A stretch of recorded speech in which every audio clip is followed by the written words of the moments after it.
Okay, we all know that the roles can look very different depending on what MMR bracket you're playing in. So today I thought we would just check out how the roles look in different brackets. Whether you're just uncertain about your role, how it's gonna look in the future when you're a higher rank, or if you're just curious, this might be something that interests you as much as it interested me.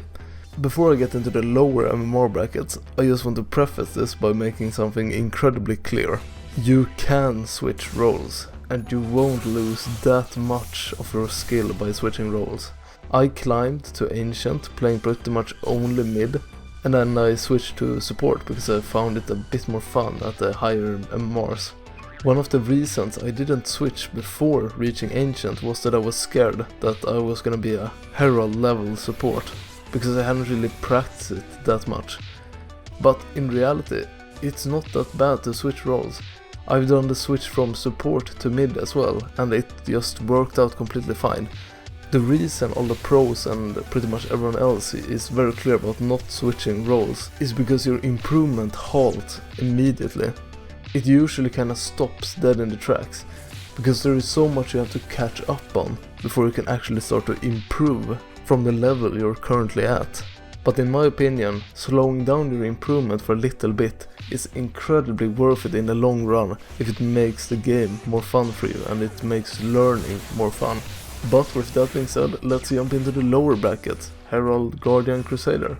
Now, it's not completely fair to say that Crusader is a lower bracket, because Crusader 5 is actually the average rank in Dota. In a game so complex and competitive as Dota, being Crusader is definitely not something to be ashamed of.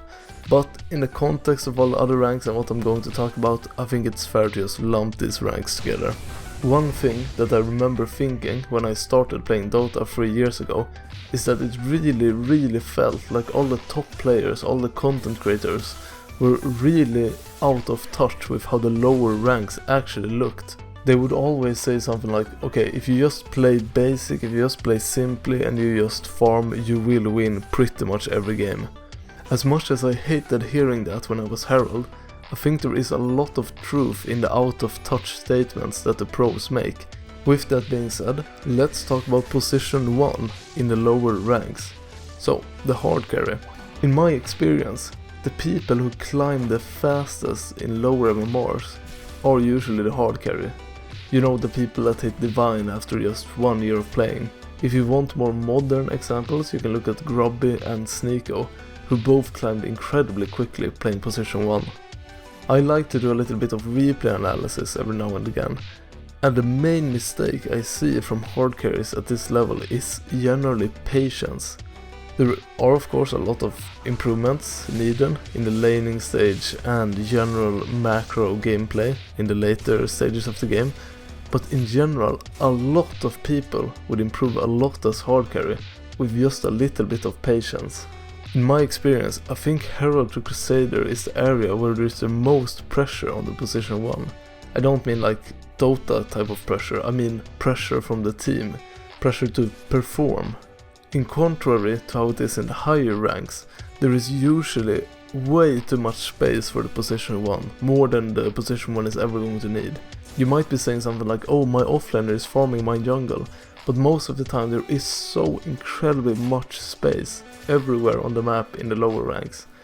To summarize, what I'm trying to say is that the thing that determines your skill as position 1 in the lower ranks is usually your consistency. Just playing the same hero, the same skill build, the same items every single game is going to make you a lot stronger than all of your opponents. But the thing to actually improve, in my opinion, as a player at this MMR is to have patience and try to focus on your timings. Learn what timings make you win the game and when you absolutely should not fight. Okay, that being said, let's move on to position 2, mid lane, at the lower ranks. The biggest difference I've noticed in lower MMR games for the mid lane is that they are usually a lot more stompy. Higher MMR players usually know when to just give up the lane. If you're Ember Spirit, just push out the wave and go jungle, don't try to bother fighting against an SF or something. But in the lower MMRs, a lot of people just simply don't reflect after they've died 3 times to the sniper who has maxed headshot and keeps killing them over and over again. Without repeating myself too much, as someone who's played a lot of mid in the lower MMR games, I think once again the thing that can make you climb higher is simply consistency. Picking a hero that you can be consistent on. Sure, you might be an incredibly good meeple player, but if you can't deal with not winning the lane, it's going to be very hard to climb. I think a lot of people focus way too much on what to do when you stomp the lane, when things are going good. But in my experience, in the lower MMRs, it's so easy to play when the game is going good. You can just follow your instincts and generally you're going to just snowball your advantage. Instead, focus on what happens when it went wrong. When it goes wrong, what do you do in the hard lanes? Let's say you're a Pango spammer, what do you do against Viper? I feel like 99% of Herald, let's say in the Monkey King against Viper matchup, would completely crumble. It's not an easy matchup, okay, I do think it's kinda even, but that's just my opinion. But it's not an easy matchup at lower levels. But the thing is, the high level players, they know how to recover, first of all. They know how to gank, they know how to be active. And more importantly, they know when not to push their limits. The higher MMR's players' lowest level is so incredibly high compared to the lower MMR players' lowest level. So you just try to find some consistency if you want to climb at these lower levels. And once again, the easiest way to do this is just to go the same hero, same build, just over and over again. Try to master it, try to become that disgusting Elder Titan mid spammer that you hate. That's the easiest way to climb. But in my opinion, the easiest way to improve is to kinda do the opposite. In my opinion, the easiest way to improve as mid, if you are a Guardian and you want to become a Archon or Legend mid in skill, the biggest thing to focus on, I think, is the laning stage. This might be a bit too traditional for a lot of you. I know some top players say like, oh, you shouldn't worry too much about the laning stage, just focus on the mid and late. But in my opinion, if your laning stage is good, you can play the rest of the game pretty shitty. For example, if you are a good Tusk player, you can a lot of the time get some cheesy kills in mid. If you can do this consistently and start to win lane a lot as mid, it's going to be very easy to play. It's going to require less skill to actually win the games. But it's relatively hard to improve at the laning stage, compared to just being consistent throughout the game. Okay, position 3 offlane. I'm actually going to give the opposite advice on climbing in MMR for offlane. For the other roles, the mid and the safe lane, my advice is to play more defensive, try to be consistent, focus on that. But to climb as an offlaner in the lower MMR, I think being aggressive is incredibly undervalued. The majority of the modern offlaners, like the Axes and the Bristlebacks and the Dragonites, have an incredible power to suffocate the enemy. And I know your soft support isn't doing shit in lane and you feel like, okay, I can't stomp lane, I'm just not going to be able to suffocate them, I need to go jungle or something. But in reality, I do think you're often just missing the timings. If you get a Vanguard on Axe, against pretty much all lanes you are going to be very strong. Sure, against a Dazzle Drow it might be hard to play, but even then, in 90% of the games, the offlaners have some tool to oppress the enemy. That's kind of the purpose of the offlaner. So, to climb as an offlaner at the lower MMRs, try to suffocate your enemies, try to be aggressive. If you have a microphone, use it, try to be active with your support. It's going to help a lot, even if they aren't cooperating perfectly. If you want to improve as an offlaner, I think you should actually treat it a bit like you're playing position 1. Now, this might be again very controversial, but if you look at players like Amar, ATF, he plays the offlaner exactly like a position 1 would play it. He's pretty greedy, but he's still trying to be active. I think if you want to play like a legend player would do in Guardian, you need to be the highest net worth in pretty much all the games. One way to do this is simply to pick a hero that scales very well, like Doom, and just kinda going with the flow. But I think picking a hero that isn't great at scaling but isn't terrible, like again, Elder Titan maybe a Bristleback, is going to help you a lot if you focus on being the highest net worth and being the highest level. I think that will put you in the right mindset for improving for the further ranks. even if that's not going to be the case forever. Okay, I'm going to lump position 5 and position 4 together here. I think the argument for both are pretty similar. But the thing I want to highlight first is the fact that if you watch a lot of pro gameplay or have a generally developed macro sense of what things should be happening, what things your team should do, it might be incredibly frustrating playing with a dysfunctional team who doesn't listen to your calls and doesn't group up and doesn't try to take the safe lane tower when you have the opportunity. But I really do think that the thing supports can do at the lower MMRs to climb is to be more greedy. And again, this is probably not going to be very liked. I think playing heroes like Enchantress, Bounty Hunter, in my opinion Weaver is incredibly good if you want to climb at the lower MMRs. It's going to unlock a whole new world for you. This is because you can actually scale a bit, and sure, you aren't going to have the same net worth as your cores, but it's going to give you some accountability. And this is my number one tip to improve as support, not climb, but improve, and that is to have some accountability. Sure, it might not matter to you that much if you die 8 times as a warlock support. You might be saying, okay, we still won the fight, but in the lower MMRs I think a lot of the deaths are completely unnecessary. And again, it might not feel that bad for you to have 8 deaths, but remember, the enemy PA is going to have 8 kills. That's a lot. Giving the enemy so much kills, so much golden experience, it doesn't hurt you that much, but it's going to hurt the entire team a lot. So take accountability, try to have the lowest amount of deaths. It might be hard with an AFK AM, but generally try to keep your deaths low and try to actually take accountability, and you should feel a little bit bad when you're dying a lot. Okay? Okay, good. I'm going to skip over the Archon and the Legend area. I think it's a kind of grey area between the lower and the higher MMR games. So if you're in these ranks, just try to merge them together, I guess, or try to form your own conclusions. I don't know. We can have a discussion in the comments if you want. But in the higher MMR games, Ancient to Immortal, I think a lot of the games kinda shift into a more robust playing style. In the super high MMR games, I'm talking like top 200 Immortal, there is a lot of experimentation. A lot of the new ideas like Riki position 4 is developed right here.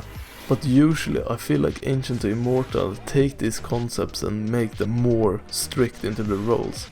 I remember from playing in Crusader Archon that a lot of people, when they saw something like a Riki or Wind Ranger offlane, would type no tank GG. In my experience, that simply doesn't happen at the high ranks. No one complains that you're having a weak offlaner because they realize that the damage output and the ability to suffocate the enemy is worth a lot more. But what I do hear people complain about, on the other hand, is how you actually play the hero, not what you pick. I've seen a lot of crazy picks, both for support and core, like Yug support or Dazzle mid or Oracle mid, that work perfectly. And I think this is a lot easier to play in the higher ranks, because people simply don't get as tilted when you pick something more controversial. With that being said, let's look at position 1. Now, I'm not gonna sit here and talk like I'm some expert. As of recording this, I'm mid-ancient level. I played a lot of party queue with Divines and Immortals and ran into them a couple of times in solo queue, but it's not like I've been playing consistently at the Divine Immortal level, so I'm not gonna pretend to be an expert and tell you exactly how to climb at this MMR. But what I can tell you is how the process of improvement actually looks at this point. So for position 1, I don't think a lot of Ancient or Divine players are sitting in the last trainer and trying to practice their last hitting. Usually when you reach this point, I do think most people's last hitting is pretty good. From my experience, the position 1 players that have been successful in climbing from Ancient to Immortal have switched to a bit of a more supportive mindset. And what I mean by that is not that they are playing like a support in the game, but that they're trying to learn and improve as a support.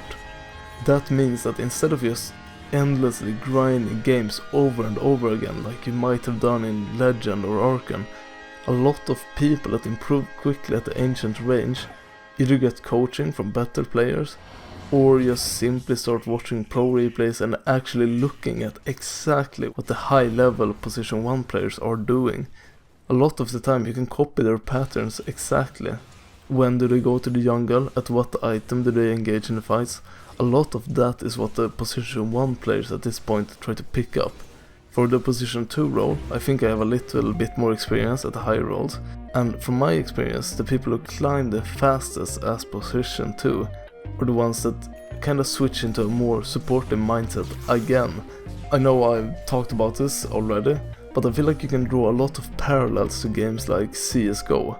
In the lower ranks, there's a lot of struggles with aiming and not a lot of focus on the game sense, but at a certain point, everyone just becomes decent at aiming, and there isn't really that much return left on practicing. Sure, there is still a return, but it's diminishing for sure. And I think it's the same in Dota. Practicing your last hitting is incredibly important and it's going to help, but the returns are going to diminish as you get higher and higher. Instead, what I've seen the best mid players do is focus again a lot on the laning stage. I know some people who have just been playing a ton of 1v1s, just until 5-10 minutes, just practicing their laning stage, getting incredibly good, and at that point they can play pretty much every matchup and do fine. And that kinda solves the puzzle for the entire game for most players. Another aspect that I've seen good mid players do, that I've personally tried to copy a lot, is looking at the replays and looking where you died. It's that simple. If you're playing an evasive mid, like for example Ember Spirit is very good right now, then there should be very little reason for you to die anywhere after the laning stage. There might be some 50-50 in the laning stage, but after the laning stage you shouldn't be dying. You should have 0 deaths after the laning stage if you play correctly. This is incredibly clear to see in the replays. So minimizing your deaths is something incredibly important. That is incredibly hard and complex of course, but that's generally what I see the best mid players doing. For position 3 I actually have nothing to say. I've played enough to say that I'm experienced in other roles, but position 3 I don't feel confident enough to talk about.